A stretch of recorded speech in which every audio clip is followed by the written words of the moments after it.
Rétro-attitude parce qu'en ce jour où nous célébrons notre 62e anniversaire, nous avons choisi de nous retrouver et de replonger dans l'histoire du Bénin.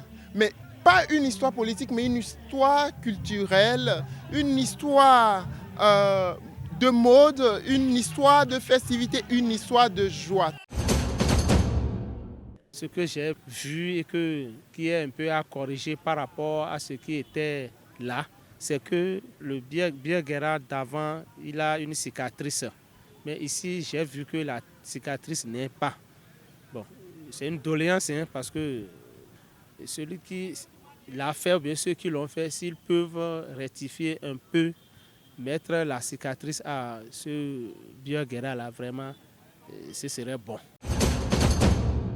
Le lundi 1er août, le Bénin a célébré le 62e anniversaire de son indépendance. Une célébration marquée par plusieurs défilés aux couleurs nationales, mais aussi par la présence de la première autorité du Bénin, Patrice Talon, des anciens présidents de plusieurs autres autorités du pays et de la population. Émerveillé par cette célébration, le chef de l'État a exprimé ses sentiments à travers un message sur sa page Facebook. Un message qui invite chaque citoyen à affermir son engagement au service de la patrie.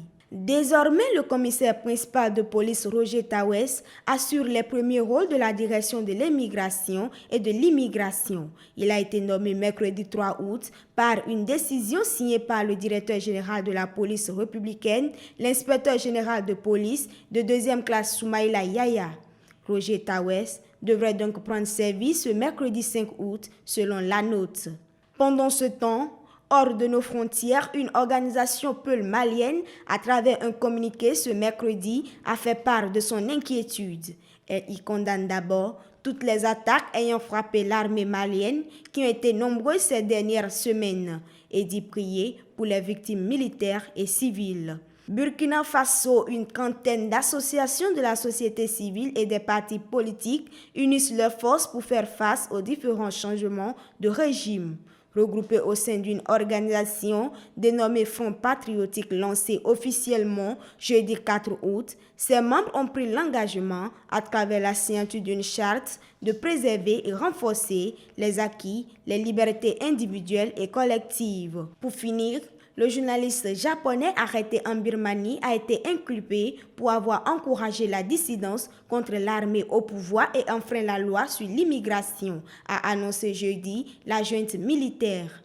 Arrêté la semaine dernière, alors qu'il couvrait une manifestation contre les militaires à Rangoon, le journaliste risque de faire 5 ans de prison.